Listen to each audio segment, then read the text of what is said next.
Namaste, everybody, and 72nd Republic Day celebrations. Once again, congratulations to all of you. We have been celebrating this entire day. As you can imagine, 7.5 hours of programming have continuously been going on. It has been such a fabulous day of celebration. And I promise you, what you are about to experience and hear, it is very special to all of us. You're about to meet two legends in one night. Two legends. This is our headline performance. We are so excited to speak to these two legends. There was a reason we chose this segment and why we wanted to speak to these two individuals, because they have truly made an impact on culture, on music, on art all over the world, for Indian music, Indian culture, music, and Indian art. So I don't want to hold up anymore. I want to begin by inviting our chief guest, who will welcome them with me. I'd like to please invite our Honorable Consul General of India in Toronto, Srimati Apurva Srivastava ji, to please join me on screen to welcome our two legends. Thank you, Sumita. Thank you so much for making me a part of this wonderful night with two legends. I'm really, really excited to, welcome them and hear them out. I mean, they are, we all are a big fan of them, and they have been spectacular. So look forward for this wonderful conversation. So Apurva ji, I think everyone is so eager. They want to hear them. We've done this huge build-up. So I think let's begin. Let's invite them. What I would like to do. Why to wait? So what I thought is, let me introduce to each of you a little bit about each of them, and then they will join us on screen. So before I invite our legends, let me share a little bit about them. Our first legendary guest tonight, undoubtedly one of the favorites of the critics and the masses. Her singing career reads like a fairy tale. Her exquisite voice, wide range, and versatility to sing different styles and types of songs has put her in a unique place among singers, and she's been quoted as the melody queen by leading critics and connoisseurs alike. Her undaunted efforts to excel in the field of singing have brought her several accolades and a large fan following. She has received several awards and honors, including the coveted Padma Shri Award from the President of India, APJ Abdul Kalam, in 2005. Prestigious awards include 3 consecutive Filmfare Awards, a feat rarely achieved. She won the Best Singer of the Millennium Award in the Stardust Millennium 2000 Awards.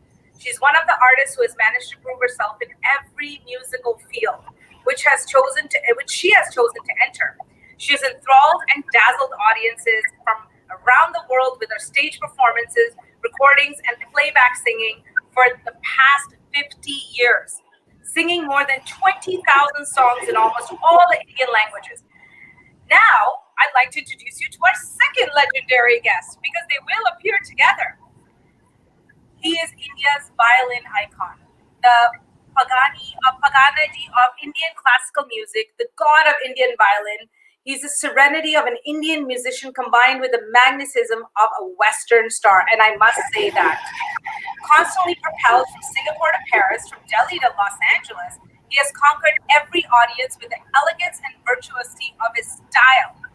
His career as a childhood prodigy brought him into contact with the greatest musicians, and he soon imposed himself as a master of the violin. At a very young age, he was honored with the title of Violin Chakravarti. No other musician can boast of such a diverse repertoire and collaboration, or such mind-boggling techniques. To date, he has produced, performed, collaborated, and conducted around 200 recordings. So, ladies and gentlemen, please all join me in welcoming the artist, the legend, Mrs. Kavita Krishnamurti, and Dr. L. Subramaniam, also respectfully known as Panditji. Namaste. Namaste. Namaste, Apurva ji. Namaste, Sumita ji. Namaste ji. Thanks for a very kind introduction. Namaste, Apurva ji. Namaste. Great to see you again. Same here. It's always an honor and a pleasure. Very so, kind. आज 72nd Republic Day की celebration चल रही है, and on that I want to wish you a happy 72nd Republic Day to both of you as well. And of course, on behalf we reciprocate that. And on behalf of all of us, thank you for being here and allowing Toronto to see a little bit more about you and sharing your experience. I cannot wait to learn more about both of you. And I know Apurva ji had some very special words for both of you as well. Thank you, Dr. Subramaniam, Dr. Kavita ji. I'm really, really delighted and honored that you agreed to be part of this wonderful celebration of 72nd Republic Day. As Kavita ji had given her time, so much valuable time for judging as a judge for Indian Idol, we are really, really, really grateful to you, ma'am. And it has been an honor.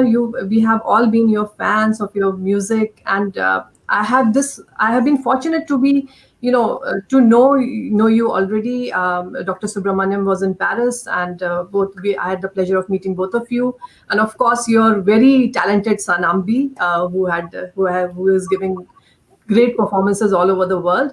So I'm really excited to hear about your experiences, your insights into how you met. Also, we would like to know how did you meet? Of course, music would be one of the things.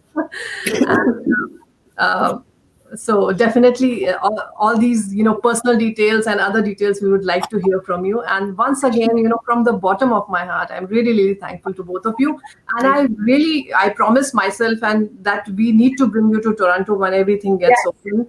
And we need to have you over because your talent is, of course you must have performed in Toronto earlier, but we need to have you here as soon as possible. So thank you once again, and happy Republic Day to both of you. Very, very happy Republic Day to all of you, and thanks for very, very kind words. Also looking forward to coming to Toronto. Thanks a lot for your very kind words. Well, I'd like to say first, again, a happy Republic Day, and so happy to be part of this celebration where I'm repeating what I said, that I always feel so proud to be an Indian on this particular day. And, Toronto also always draws me, though I've done a lot of concerts there. I'm always happy to go back because, one of my favorite places in this world is Niagara Falls. When I reach there, I keep looking at the water and I can't get tired of that sight, So anybody says Toronto, my antenna is up. I say, oh, Niagara Falls. Here I come again.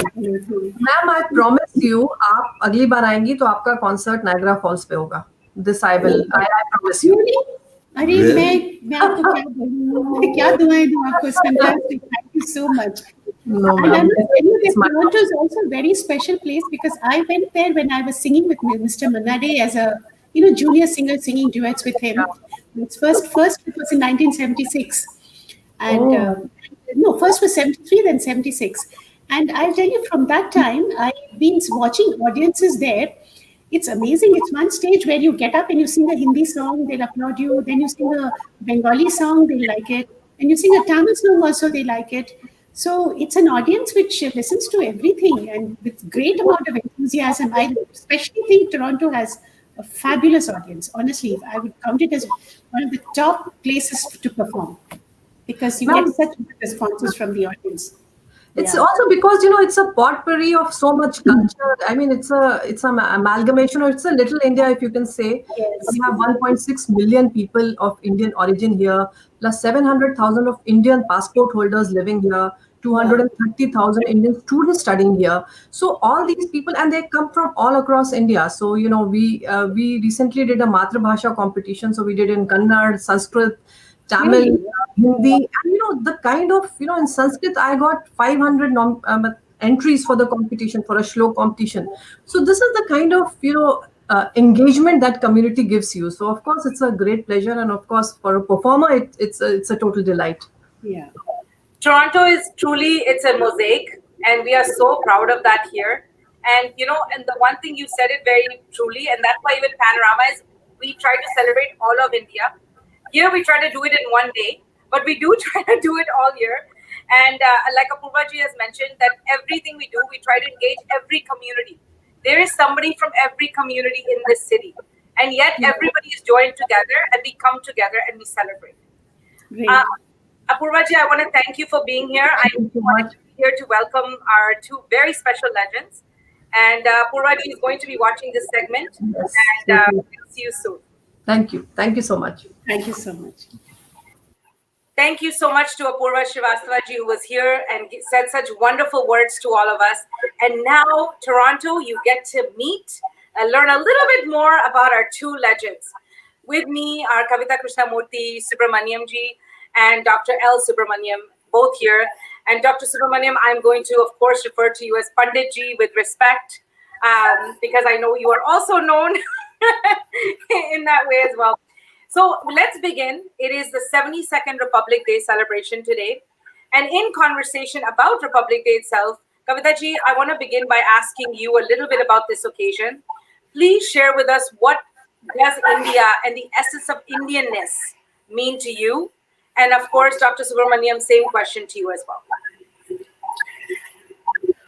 Well, first and foremost, from the time I was born in Delhi, for me, this has been the essence of India, that I was born in Delhi. I'm a Tamilian girl, Tamilian parents, but brought up in a house with a joint family where my adopted parents, the other set of parents, were Bengalis.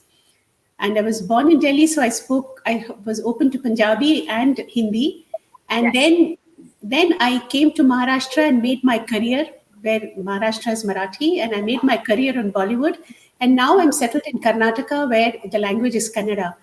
But wherever I go, I'm an Indian. I feel an Indian. The barriers of language has not touched me. And I have been able to sing in all the languages for all the people. So for me, music has been the foremost important thing which has brought the world closer to me, And wherever I go, if I go to Bengali, to Calcutta, they'll say, Kavita ji, to Bangla gan korun, And when I go to Tamil, they'll say, Tamil paatu padungo.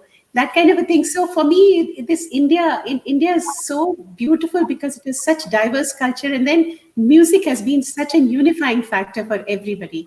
So I'm blessed that I'm in music. And for me, the biggest gift India could have given me is my love for music.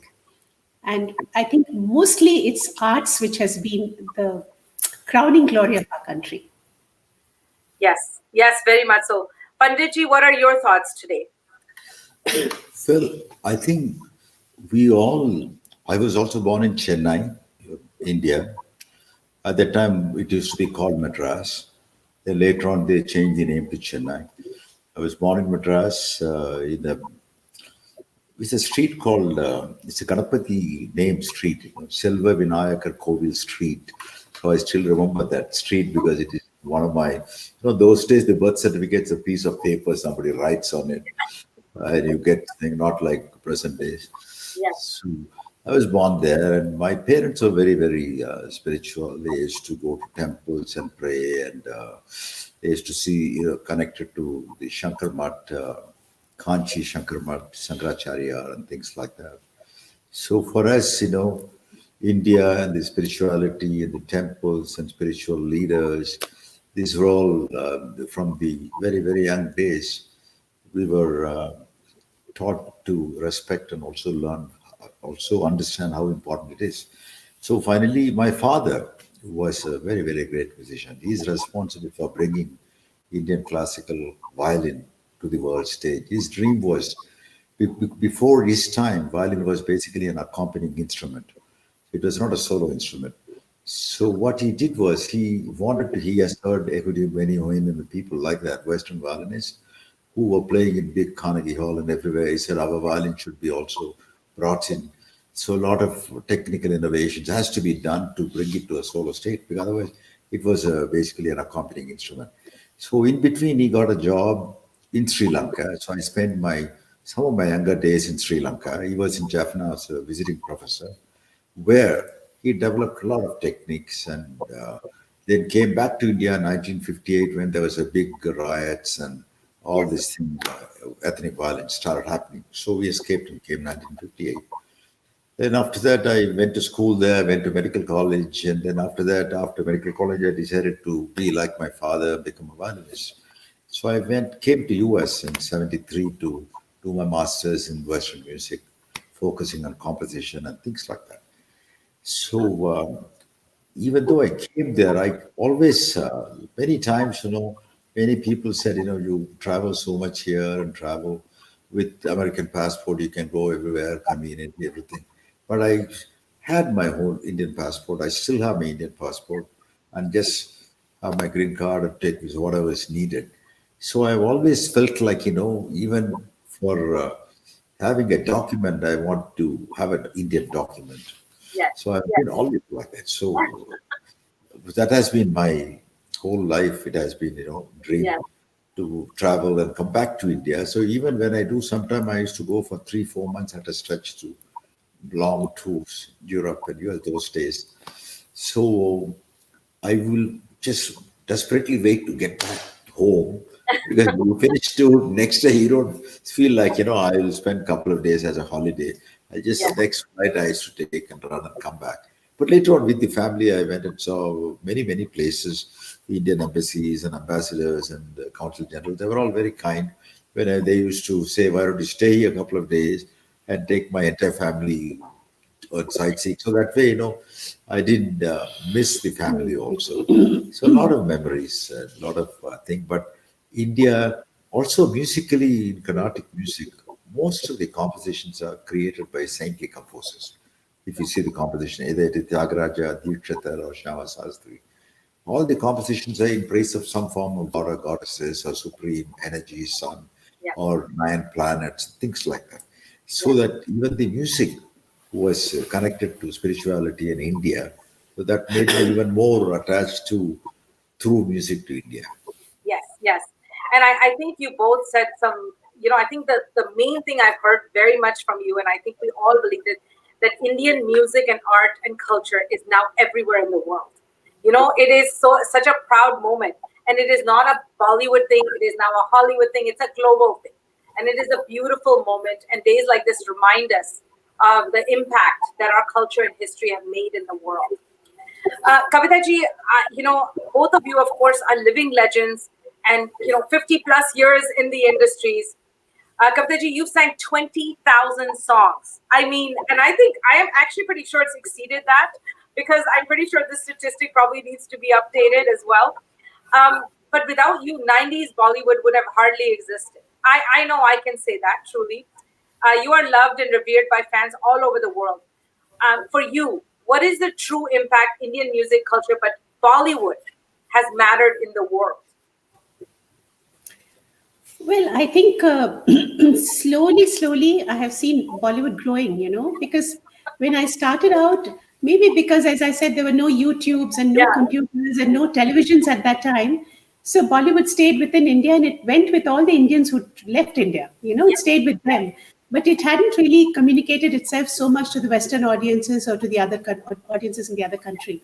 But slowly, as television came on and then as the computer came on, now I find that Bollywood music is quite a rage all over the world. I mean, you see, even in parties and all, people having that fast music where they like to dance to Indian rhythms and, the Bhangra beats and stuff like that. Yes. Yes. So I think, like I would say, there was a time when, Latin American songs reached all over the world. Everybody liked that, rhythm. So I used to keep thinking, oh, when will our Indian songs reach everybody? Because we are equally powerful. That's what I would always feel. And I'm very happy to know that now Bollywood has reached, because I know this for a fact, because I remember we were touring somewhere in France, someplace. And there was this a lady in a shop, and she said, "Oh, you're from India and all that." And she said, "I like Indian Bollywood songs, and I like this, that." I said, "Oh, you like Indian Bollywood songs? Now, if you like that, then tell me one song that you know." She says, "Bole Churiya." Bole Churiya. I smiled and I said, one of the voices there is mine. And she couldn't believe it. She said, "You've sung Bole Churiya?" I said, "Yes." So I was happy that sitting in France, I'd met somebody who was not an Indian who knew my song. And Oh, so I'm very happy that Bollywood has reached everywhere. It's a very, very good thing for us. yeah, it definitely is. And you're so right about specific songs that people, relate to. And they all have the standard. I must tell you that not only Bollywood, but even classical music. Like if you go to festivals where these classical musical musicians perform in festivals in France or Germany or Spain or anywhere, the audience is essentially Spanish, German, or Yes. Italian or French, and there are hardly a couple of Indians there. So they all come to listen to Indian classical music, and they all sit like yogic postures, and they listen with great things. So Indian music has reached quite a bit around the world. I do feel that now. And Yes. by the way, can I congratulate you on Panorama Idol? I really had a good time, and I must say the standards of the children were excellent. They really Oh, sang well, and I had a great time. It was a great honor being part of Panorama Idol. Really enjoyed it. Yeah, and I know everybody's watched it earlier today and yesterday and today, and I can tell you this much that what you shared with these kids meant the world to them. Thank So you. your experience meant the world to them. I know I learned so much today. And I keep repeating the same fact, but I'm most excited. I learned why Hawa Hawaii has Mombasa in it. That was my favorite moment. Because I lived in Kenya, so it matters to me.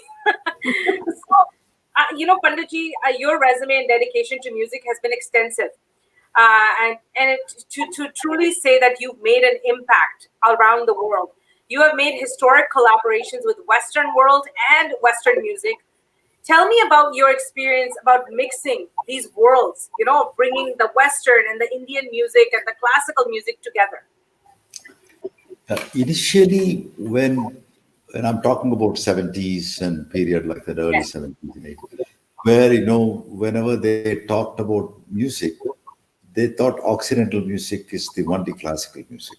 Yes. Everything else was quoted as ethnic music, world music. All the music was put under one carpet, saying that it is either it's ethnic, folk, or country music. So it was not considered like Western classical, Indian classical is the classical.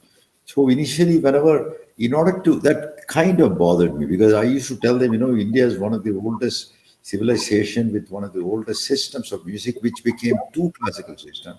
In no parts anywhere else in the world, you can't find two classical systems. We have originally South Indian classical music, then 12th, 13th century Mughal the invasion, everything music branched into, took some of the Persian influences and Hindustani music and Carnatic. We have like two now, Carnatic, the continuation of the older and the Hindustani with the Persian influences. So he said, our system is the one place where we have two classical systems, whereas we have one European or Western classical music.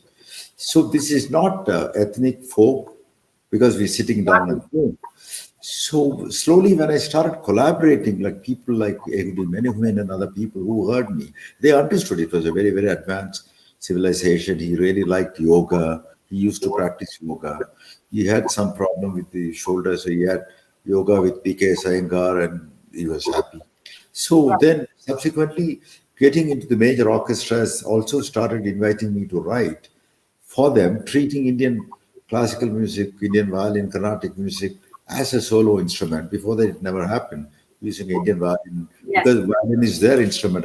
They know the violin, and they have enough material with violin as a solo instrument.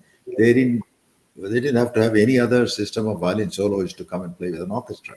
But Yeah. this turned around once I started playing with people both in the classical field and I collaborated. In fact, even between North South Jugalbandi, we started with Khan Sahib, Ali Akbar Khan Sahib. Before that, we separate South Indian concert, North Indian concert. So Ali Akbar Khan Sahib, so he lived in West Coast, San Selmo, and he had his own college. So we started doing collaborative work, doing North South. Then also the Westerners. I went on a tour with George, and a lot of other Western artists were also there. Then I was Harrison, asked, yeah. George Harrison with Pandit Ravi Shankar and everybody were involved in that, and Shivji and Hariji, and everybody was part of it. Um, so ultimately, when orchestras approached me to write, one of the major impact was when Maestro Mehta asked me to write a composition keeping Indian violin as a solo instrument for the New York Philharmonic. So at the time, I told him I've already written a piece for violin and flute, which we premiered with in the Hollywood Bowl. There used to be an orchestra called American Symphony Orchestra, which used to play for all the Oscar awards, everything. They used to play there. So they commissioned me to write a piece. My first contest. It was 1980, 84, 83, 84. I did the first, seeing that Maestro Mehta said, why don't you write a piece? I said, I already have a piece because writing an orchestral piece takes long time. You Yes. have those days, everything you have to write by hand. After doing the score, you have to copy it for each oboe separate, flute separate, everybody parts have to be copied. Yes. So all those things.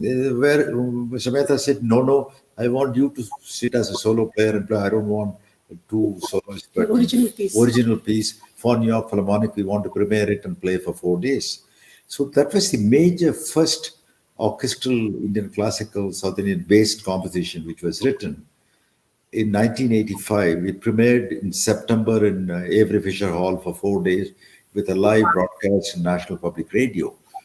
All of a sudden, a lot of other orchestras. Next thing, I was asked to do something with Moscow Symphony, then Swiss Romand Orchestra in Europe.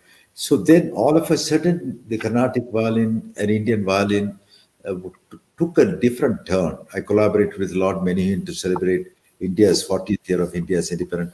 Since 1987, every celebrations of India's independence, we have been doing projects and celebrating wherever we are. Every 10th year, we did an orchestral piece, Freedom Symphony, and last 70th birthday of India's independence, we did Bharat Symphony, which was commissioned by City of Chicago and the Mayor of Chicago. So this year also we did, even though it was a lockdown, we had a piece, Vande Mataram, which is newly written and orchestrated and played, and it had a lot of celebrities, a lot of variety of actors and actresses, including, Mohanlal and Hema Malini ji and Julie Chawla ji, and a lot of great singers, Kavita and all her colleagues. So doing a lot of collaborative work slowly started expanding, because I started doing with North-South, then it became with orchestras with some of the greatest jazz artists like Herbie Hancock, George Duke, Stanley Clark, Hubert Laws, and Tony Williams, Billy Cobham, John Luponti, Stephen Grappelli. So it slowly that thing became bigger and bigger. Then the orchestral circuit came. So it was close to about, more than 200 orchestral concerts I did with major orchestras. In fact, even now we are celebrating the 30th year of my Lakshminarayana Global Music Festival, which was started in my father's memory. Even for this, we had an orchestra. We premiered, strangely, we wrote a piece called Jupiter Symphony. And when the Jupiter Symphony was recorded, that day I got a message, somebody saying, Jupiter and Saturn and coming close. I don't know. Yeah, that's right. It did happen. That's true. Yeah, just for me. Yeah, that's the day we recorded Jupiter Symphony. That's the day. It was not planned. It was not planned. It was meant to be. It was meant to be. So all the collaborations have given me a lot of opening my mind, and being happy and collaborating with people has been a great pleasure for me in two ways. One, you also spread your music. Yes. And second, you reach totally different audiences who otherwise will not, if they're used to only classical music or jazz, they're also getting opened up with this music. Yes, and that's very true. The fusion world we are living in now is such a beautiful world, and I think it's such an amazing time when people can come together and bring, music becomes like oneness, and that's what I love. It's a language everybody respects and appreciates and, values. And the global fusion term, I started using in 1978, 79, those time. We started a festival called it, Global Fusion International, global Fusion. That time, the global word was not used at all. Because in order to bring India also to be part of a classical system, I used to. But now, we call our festival Lakshminarayana Global Music Festival. But at that time, the global term was not there at all. Well, sir, you started it, and now it's everywhere. Kavita ji, you sing in over 16 languages, which in itself is extremely rare and truly amazing. For Panorama, it's a very proud thing because we do represent every state. We try our hardest. And for you, you embody, that. For us, you embody that for culture and art. What motivated you to perform in so many languages? I mean, I know you shared some of your history, I remember in the Idol segment, but it would be great for the audiences who did not see that to learn a little bit about that. Actually, it all started off with my being in Bombay and starting to sing jingles, like I was saying washing powder Nirma or something like that. Now, washing powder Nirma, after doing the Hindi and the Hindi gets approved, then it has to be done in different languages. So then I had to sing in different languages. And, as I told you, I'm a Tamilian, so I know Tamil. And then I could speak Bengali because of my adopted parents. So that covered both. And then when you do Bengali, you're able to cover Assamese and, Oriya language. And when you do Tamil, you can still manage to do Kannada, Malayalam, Telugu. So these languages are covered. I'm in Maharashtra, so I could Marathi, Gujarati. Aise karte karte, I just found out that we did 14 languages in washing powder Nirma. So that started the train. कुछ भी कोई भी language में गाना आ जाए finally पता चला even we found out that like even Nepali composers were coming to Bombay to get Bombay singers voices, so Nepali songs, so this way it all added up and just to enjoy singing in every language. Who would have thought washing music has no language, huh? I said, who would have thought washing powder Nirma began this? I know. I used to Complan, washing powder में क्या क्या नहीं गाया, संतूर बहुत कुछ गाया. Oh, and the best was Jhandu Balm, and I sang Jhandu Balm. It was funny because I had such a bad cold कि मेरे को झंडू बोलने में तकलीफ हो रही थी. But I managed to sing. Even today I laugh when I hear my jingle because I know वो झंडू बोलने के लिए मेरा जान निकल रहा था because my nose was totally blocked. Well, I think if there is some artists today who are starting out, and I know even during Idol, I think you guys shared that experience because so many of the juniors, बेचारे गाना हिंदी में गा रहे थे, but वैसे समझते English ही है. And isn't that amazing? And some of them was so good. The children, they don't write Hindi, nothing, and they were singing without even looking at the script. Amazing. I think it's such a watching you. I hope that parents see the value in multiple languages. And if there's an opportunity in school, and in Canada, education is free. Our education system is free. So if you're getting an opportunity to learn for free as a junior person, learn multiple languages. That's a great opportunity. So Kavita ji, it is Republic Day, and I do want to ask, I know everybody wants to ask, if there's a few lines that you can, pay tribute to today. I know you have many songs, but जो भी आपका favorite है वो जरूर please गाइए. Okay. वैसे मैंने I already sang a few lines in Panorama Idol of हर कर्म अपना करेंगे. So I won't sing that. I'll sing the other song, which is also patriotic and which is also a Subhash Ghai film. Yeah.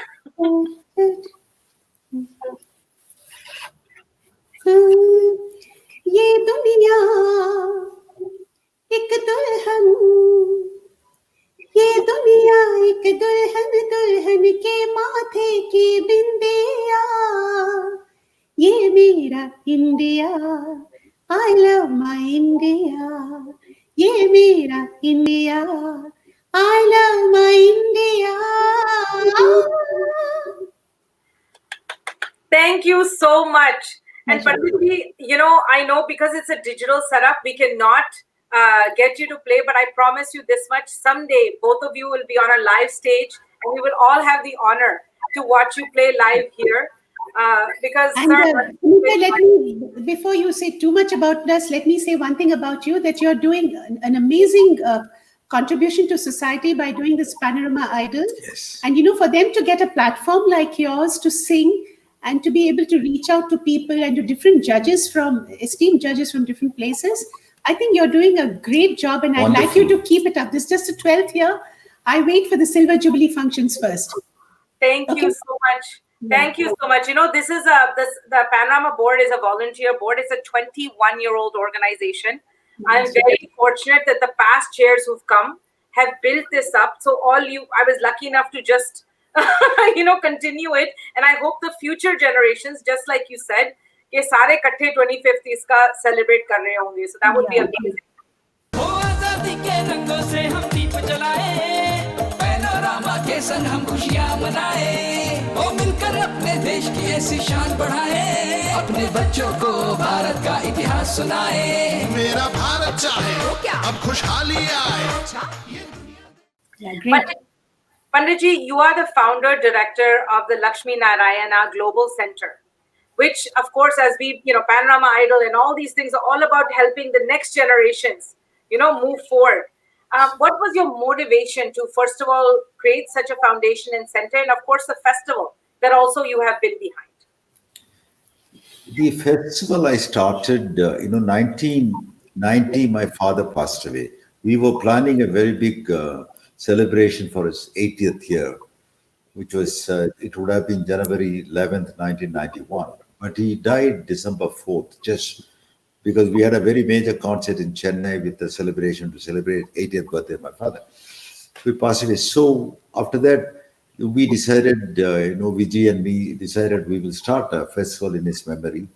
And that cannot be just Indian festival. It should be international festival. And so I asked some of the violinists, because my father was a violinist, I asked Lord Menivim, Stephen Grappelli to be the first two patrons. So they happily agreed. And I also spoke to Peter Brooks, who did Mahabharata and all those things, in which I was involved in that project. So it started like that, slowly started. But when we started with M.S. Subbulakshmi singing the prayer song and lighting the lamp. And we had a message from our then president, Mr. R. Venkat. All of a sudden, the festival became a very big thing. We expanded from one city to multiple cities. We brought orchestras. We have done it in many, many countries, 20 countries and so on now. Wow. So this is the 30th year we are celebrating now. So with I know. Which I never thought hope it you would can. happen. I hope you can go back to our Facebooks and see it. We put it up digitally. Every week, this January, every weekend we are doing 7 to 7:30 Indian time. It's going on. But coming to the center, because whenever somebody wants to become a professional performer, in our tradition, we all have learned from a guru as a Gurukul system. Or even later on, we go to a particular guru and learn. It's no textbook, no homework. You just practice and practice. So it is a practical art form. You cannot read textbooks and become a performer. So that is our art form. So whereas there are a lot of institutions and colleges in the universities where they give performance certificates, gold medal, everything, all these people getting certificates after reading all the textbooks which has been written in Sanskrit, most of them translated to English, then they become performers, gold medal certificate. But hardly, I've never come across anybody who can sing or play 10 minutes and make people sit 10 minutes. Whereas sometimes you see some of the greatest singers, whether it is Bhimsen Joshi or M.S. Subbulakshmi or any number of great artists, many of them didn't even step into any school. Yes. They don't have a piece of paper.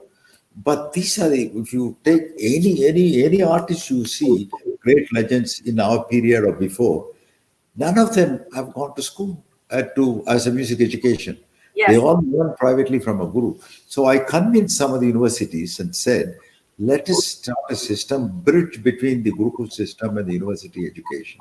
So I started Lakshminarayana Global Center of Excellence, where I created syllabus because this is a totally new. The textbook has to be created, syllabus has to be created, the methodology has to be completely changed.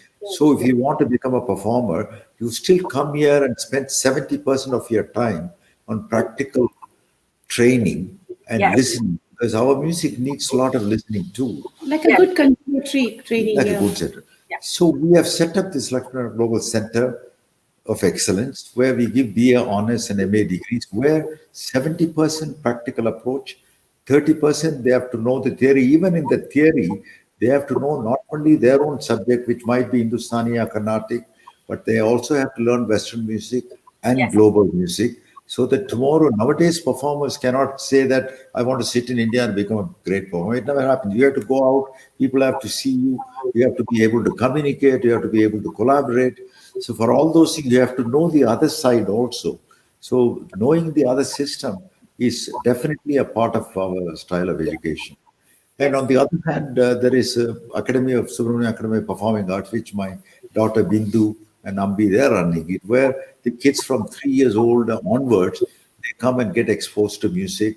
So they all try to learn music, sing, and they get exposed to global music concepts. So people who used to come to Lakshminarayana Global Music Festival, look at the children, talk to them, so they get exposed to world music. I have a couple of television shows I do. So for education, me and Kavita has been working a lot lately, writing books and making video presentation. Because of the pandemic, things have changed also. No more direct teaching. Online courses we are working on. Yes. And I think that is actually, you made a very good point. That is actually the world we're going into. What I think is the positive that's going to come out of this is if you are able to give, imagine you're giving global classes now. So somebody who's sitting in Toronto has the opportunity to take a class at your center. When would that have happened? So I think in a way, this is accelerated, bringing the world more, together in a way. Yeah. So I think Kavita ji, looking back at over the generations, you are a rare artist who has served as a bridge for older film singers, and you performed with Manati, Kishore Kumar ji, Mohammed Rafi, right up to present day singers like Udit Narayan ji, Sonu Nigam, and Shan. You have collaborated with diverse directors, and you have worked in so many Bollywood films, both with actresses over generations, truly. What is the experience? What has this experience been like to see these generations, as over three generations, truly, and what is a memory that truly stands out with you as you watch these generations, come through? Well, I don't have much to say about that except that I have enjoyed every process. The point is like it's like getting up in the morning and saying, what does the day hold for me, today?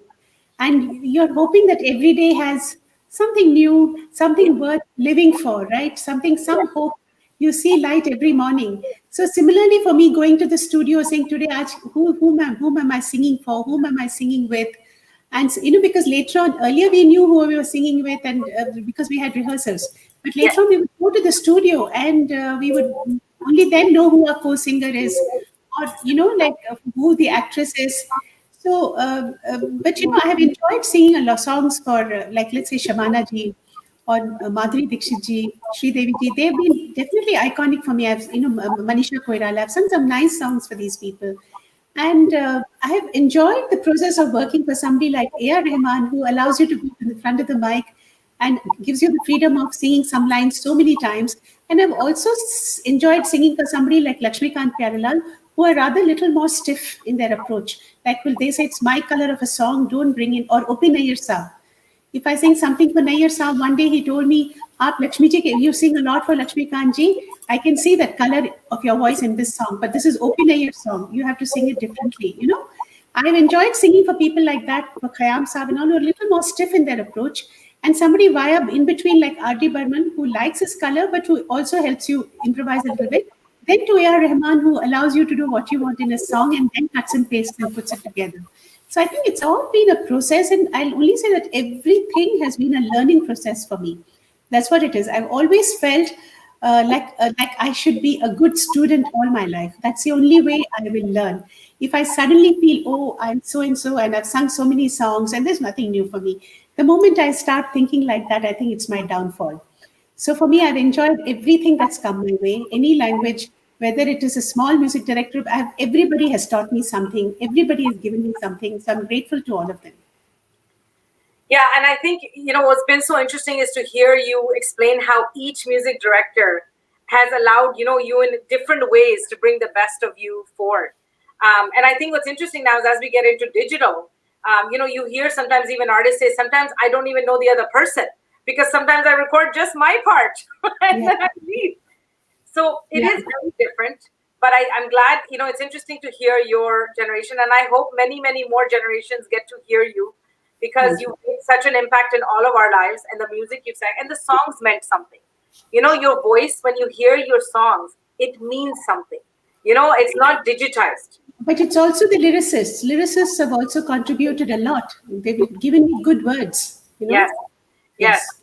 One can't forget the contribution of lyricists. No, and the words, and what these songs mean, like when you hear, I know we were joking about even song like a Hawa Hawaii, but the point is there was thought put into it. That songs have to be, like this song is about fun. This song is supposed to be mean, and the words meant something. And I think we're starting to see a resurgence of that again. I'm finding this new generation of singers are truly putting thought, and some of them are singers, composers, right? They come out of the gate being multifaceted. Some write and then say, I'll sing my own song, which is unbelievable. Panditji, of course, with your experience with taking the violin from being part of, a larger production to something that stands on its own, a violinist, and then to your journey into a composer and what you've accomplished. There are many today in this day and age who are just starting out this journey. They may know a part of music they like, they may not know, some might like an instrument, but they think down the road it means something. What is some advice that you can give to a newcomer who's just starting out this journey? What is something that they should, put the effort into? For anybody, whether they learn violin or they want to become a musician, there is always two things. One of the most important, they should be passionate, determined to practice enough Yeah. and dedicate themselves to work hard on that. There are two stages. One, you practice so much and work so hard, so you get to a stage where you think you are perfect or you're good. Yes. Then that's one stage. And then others have to think you are good and perfect. So that is the second going higher level, which takes much longer time because Yes. you can play a song 20 times. Oh, I know this song. But Yeah. you can say that I'm perfect in this song. But you think that, but that is not enough. So the others have to also accept you are great or you are perfect. So you have to have that vision to go ahead and continue your direction. In Yes. violin, I used to tell my students, the fingerboard is only this size in the violin. Yeah. You have to travel miles and miles to perfect the fingerboard. Because even though the fingerboard this much, you keep on practicing. You go up and down, you, I mean, go miles and miles till you perfect the fingerboard and know where each note, where it is perfectly, whether it is a microtonal note, where it is an Because ornamental it has no note. frets. There are no frets. Yeah. So that kind of, if you want to become a great artist and want to be remembered, being successful is different than being a great artist. There are Yes. two different things because you can be successful because there are digital marketing. People can spend money all of a sudden. You create your own website and copy whatever Beto did and change your name and and Yes. have the same website. So you can do all those things Yes. and market yourself. But for an audience to continue to listen to you and sustain their attention and their attraction to your music, their emotion attached to your music, it's not easy. So that takes much longer time. That tells you truly over a period of time whether you have worked hard enough, whether Yes. you deserve it or not. Otherwise, there'll be a very short period. You will come and do publicity, everything can be there. Yeah. Another guy or the lady can come and do little more publicity and become more known with the Yes. next 6 months. The next 6 months will be somebody else. But Yes. whereas in work, I mean, people like, whether it is MS Subbulakshmi, Bhimsenji, Bismillahji, or Pandit Jasraj, you won't forget them. If you are learning music, they are Mahalingam, Balkat Maniya here. All these people, if you are a musician, you will always remember them Yes. because of the amount of work they have put in. Yes, and I think you made a very good point. A lot of people today will say, I want to be famous. Not I want to be an artist. I want to be famous. And I think what you two have shown is the fact that work, and when you put in that work, that cannot be taken away from you. It is in you. Kavita ji, I'll give you just a very simple observation I had of you, which is why I said this is why you're known as a legend. For the idol competition, we had, everybody's prepped and everything else. And Kavita ji, we did a prep with you, and Kavita ji said, I want to know the songs they will sing because I want to know what the true song is so I can give them real feedback on how to improve on that song. And I said to myself, I said, even a legend who pretty much knows the industry wants to prep before doing a competition so you can give the best to the contestant. To me, that was such a profound experience and learning. And I think, Panditji, just what you're saying, even about the fact that your entire journey from going to taking, you loved an instrument. You said, this is my instrument. I love it. I want to take it to the next stage. Then you said, okay, I want to compose globally. I want to take our music to the next level. All that prep work that you've put in is now fruitful. It's coming out. And like we joke, globally. It is coming out globally. So I think what you two have shared, and I hope people do take that away, that prep is such an important part. And these legends sitting on the screen are exactly the example of why that prep is so important. I have a question now about reality shows, because this is our new world we are all living in. You were part of a reality show today, Kavita ji, as well. It seems to be how Indian music is now coming to the screen. Seems to be how new artists are being discovered. And it's coming, reality shows are hitting every industry, every kind of vertical of music and culture and art. What are your thoughts about reality show, and what are your good and positive and negative? Like, what do you view, and how do you both see reality shows and their journey? Well, reality show by itself, I think it's not a bad thing. It's a good thing because, like you say, a lot of people get opportunity to sing, encouragement to sing, and you have to work very hard to reach the final level. And you can see the improvement in the artist from the time they start to the time they finish. So all those things are really wonderful. It really throws up a lot of good talent. And I've seen, like most of these people when there's the reality contest, I know most like my aunt and my mother-in-law and all of them, they love to sit and listen to children, so they really enjoy listening to music. That's a good thing, but the only sad part I feel sometimes is that this talent gets thrown out, and then afterwards if they don't get work, they've seen suddenly a whole lot of glamour, and Yes. then after that, after 1 year, when the next winner comes, they are not in so much of fame or known, for them to go back to their little town or go back to their ordinary lives. I don't know what impact it will have on their minds. So Yeah. that's the time I feel the family support and the society support has to be there a lot. That's the only thing I worry about after the competition is over. Everybody can't do well. One of them will do well, and that too for a short period till the next person comes. So then they'll have to accept the fact that they are not a star, that they still have to go ahead. So if they suddenly become starried, life is very difficult for them. That's what I feel. They Yeah. have to go back to education. They have to go back to their schools or music education, their colleges. They must get back to ordinary life. The only Yes. way to sustain yourself in any career is to lead a very ordinary life. You don't start thinking, your family shouldn't think that you're a star. Like when I walk into my farm, I'm not Kavita Krishnamurti, the playback singer, right? I'm a sister, a mother, a grandmother, whatever it is. And that's what I should be at home. So that's what these children should learn. Their families should tell them that you're still a child and you have to go back to school. You know? Yeah, that's you actually made such a good point. Even I hadn't thought about that, and you're so right that these kids have come out of nowhere. They go on to the pedestal. What happens after? Yeah, What yeah. happens to them after? Kavita ji and Pandit ji, when we were having our initial chat about just everything that's going on with the pandemic and kind of what's been happening, it was a very profound conversation because this pandemic has truly hurt the artist industry. You both made such a I remember your observation, and you both made such an amazing statement. You said, the artists, when something happens in the world, a disaster happens in the world, the artists are the first people to stand up and raise funds. And this Yes. pandemic, unfortunately, has been the most hardest on the artists. Yeah. And I know that both of you are doing some really amazing things behind the scenes where people don't even realize you're doing them. But I would love if you can share some of the things that you're doing and what are things people can do to support artists. To truly say, even some of the artists who have been artists all their life, Yeah. some of my friends, it was so sad to hear they had to sell their instrument to survive, to support the family.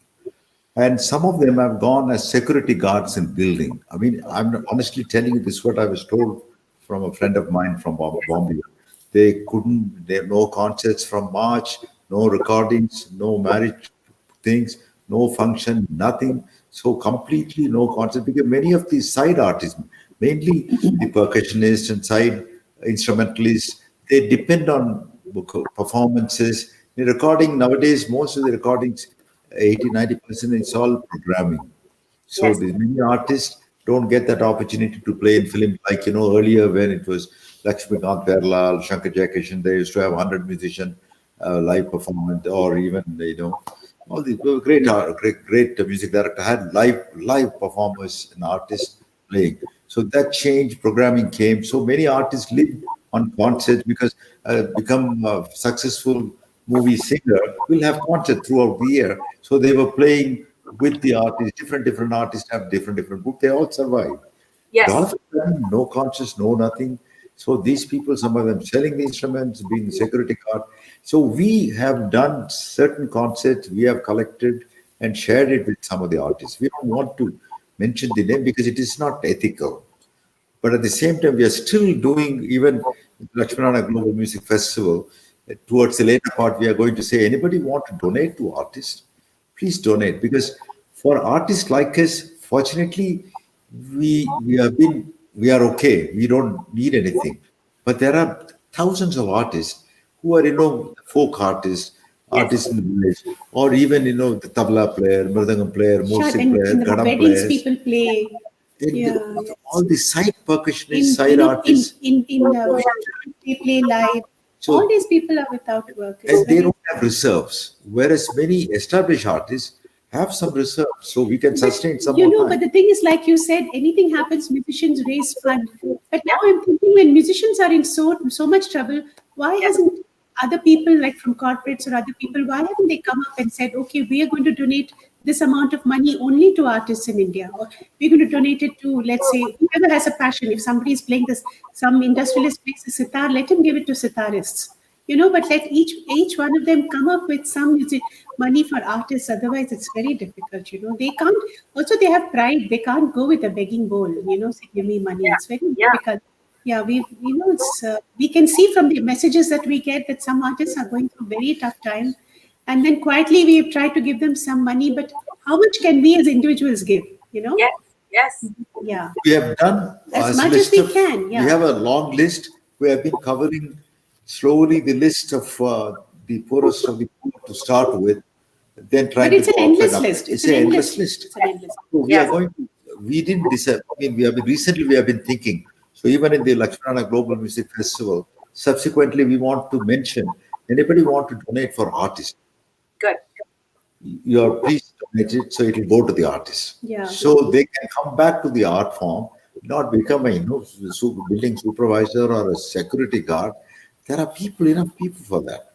But these artists who have been working all their life, learned the art passionately, selling their instrument. Now, even if they have to play, they have to go and buy an instrument or borrow an instrument to practice. Can you imagine the tragedy and how sad it makes, any artist makes, that you have to sell your own instrument to feed your family? You made art to feed your family, not sold your instrument to feed the family. That has to change. And the instrument, I can't even imagine what you're saying. That instrument to that person is the most respected thing in his life. Yeah. Or her life. I remember one of my very close, he used to also teach me many, many years back. He shifted to Australia in Sydney. He had a violin. He was, at that time, it must have been late 70s. He had a very good violin, which he was upstairs and downstairs. He used to leave the violin practice so it doesn't disturb his family. So suddenly one day, his violin was stolen. It's in Australia, Sydney. And he didn't know who stole it. It was not insured. Very shortly after that, he died. Yeah. So when I went next, I saw him the previous time. When I called and tried to find out, they said he passed away. Then I spoke to the family what happened. He said after he lost the instrument, he lost his heart because he didn't have the instrument to play. Soon after that, he died. So that for artists, instruments, for many of them, it is like that. Well, I really want to thank you both for the fundraising you are doing. And we will be sharing your link as well after, because we know that you are trying to help as many. I think you made a very profound statement as well as, for example, the big corporate sponsors, because there are many who are doing well during this time. Actually, there are many companies, nothing else, you always think about, okay, let's the artist do the free concert and we'll raise funds. I think we need to do the opposite. Let's just pay lots of artists to do a concert and we watch for free. I always think we need to flip the conversation and we do that. And I hope from your mouth to all these artists, and we get through this soon, this journey. I must tell you something that, I respect all arts, but let me say, when somebody comes and tells me, oh, that we are supporting artists and so we are buying these paintings and all that, at that time I just give a quiet smile, because I said, you're investing on these paintings. These paintings are going to fetch you a lot of money after 10 years. So for you, it's not charity. You're actually buying a painting, which in 10 years is going to fetch you a lot of money. But with music, you feel it's not, with music, you get it free. So why would you have to pay? But you forget that that's also an art for the artists, right? Yeah. But you don't want to pay musicians, but you don't mind paying other artists, which are investments.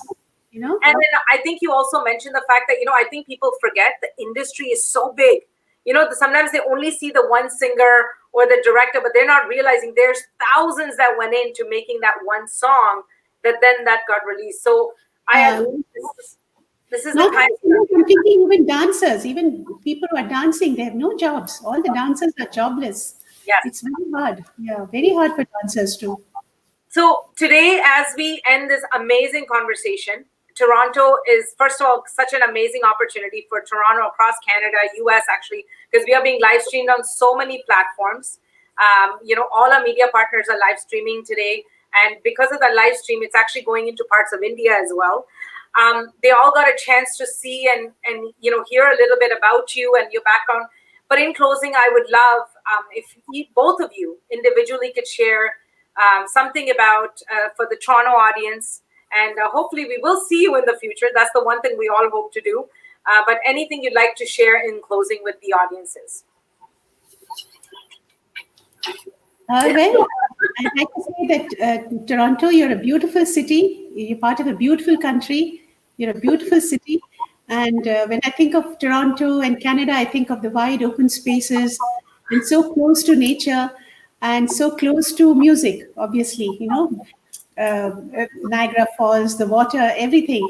So I feel I wait for the opportunity to come back and perform live with you all. And I'd like to say that till then, please stay healthy, stay well, and we'll get over all this pretty soon, Toronto. Toronto is a beautiful place. In fact, the whole Canada, I mean, the east coast of Canada, from Montreal to Toronto, we have driven. We have played concerts the whole belt. The Quebec City and all. Quebec City, so and this beautiful. whole Quebec City, the Montreal is so beautiful. I've spent some time. Toronto's, because of Niagara Falls, we love that place. And also the population, the openness of the audience, which they're ready to accept and enjoy anything without a closed mind. Yes. That's a wonderful city. And hopefully we will celebrate the 75th year of India with a symphony orchestra. You have a very good symphony orchestra there, Toronto Symphony. Hopefully we'll do something to celebrate 75th year of India's independence. Well, Kavita ji and Pandit ji, of course, I dream of when we can hear you with the Toronto Symphony, Pandit ji, because that would be an amazing composition if you did work with them, and we all got to watch that. And Kavita ji, I hope and I dream that maybe on one of the India days when we can do our grand parade. Normally when we do India Day, we have 85,000 people that come out. It's an open concert on a live stage downtown Toronto, and what a concert that would be to have you perform. And, we get to relive all the songs we love so much. On behalf of Toronto and Panorama India, today is 72nd Republic Day celebration, and you two coming on as our two legends in one night have truly made an impact to all of us. We can't say thank you enough for sharing a little bit more about your lives and your experience and the wisdom. And we hope we can see you in person again. Thank you so much. Thank you very much. Namaste. Good luck, Sumita. Thanks. Namaste.